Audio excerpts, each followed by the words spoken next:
Honorable Deputy Chairperson, the Minister, the Deputy Minister, honorable members, fellow South Africans. The IFP welcomes the Budget Vote 9 and acknowledges the important role this allocation plays in strengthening the oversight across the state. In reviewing this allocation, we must commend the Department for several progressive strides, particularly the fiscal support redirected to absorb the state-owned enterprise reform function following the dissolution of the Department of Public Enterprises.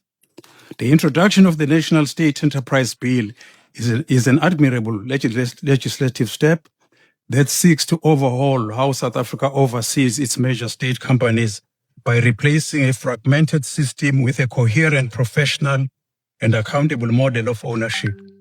Equally commendable is the above-inflation growth rate allocated for frontline service delivery monitoring, which reflects a clear commitment to tracking citizens' lived experiences through extensive site visits.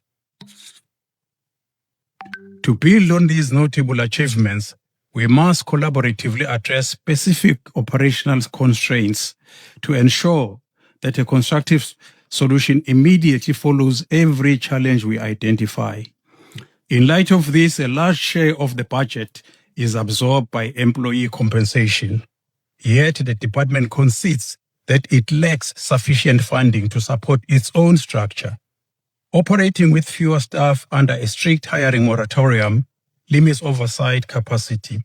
Completing the current restructuring process by the midterm review will allow the executive to lift the moratorium on critical technical vacancies and ensure frontline monitoring teams are fully capacitated.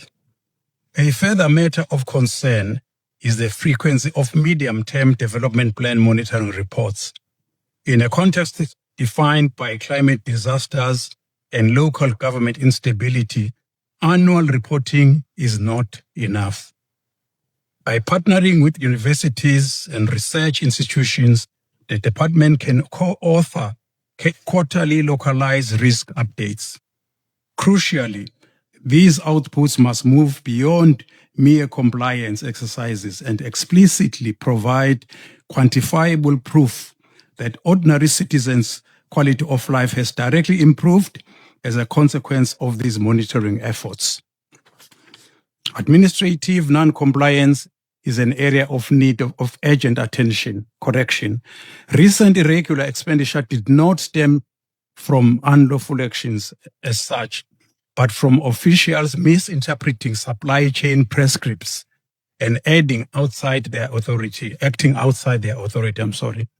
Therefore, the mandatory enrollment of all supply chain officials into accredited compliance training before the end of the second quarter will eliminate procedural errors, protect the fiscus, and set a benchmark for clean governance.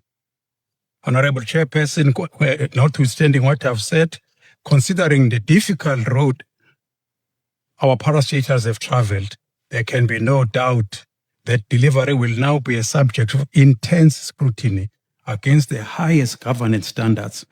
This will be achieved by having a robust board populated by men and women of integrity. I thank you.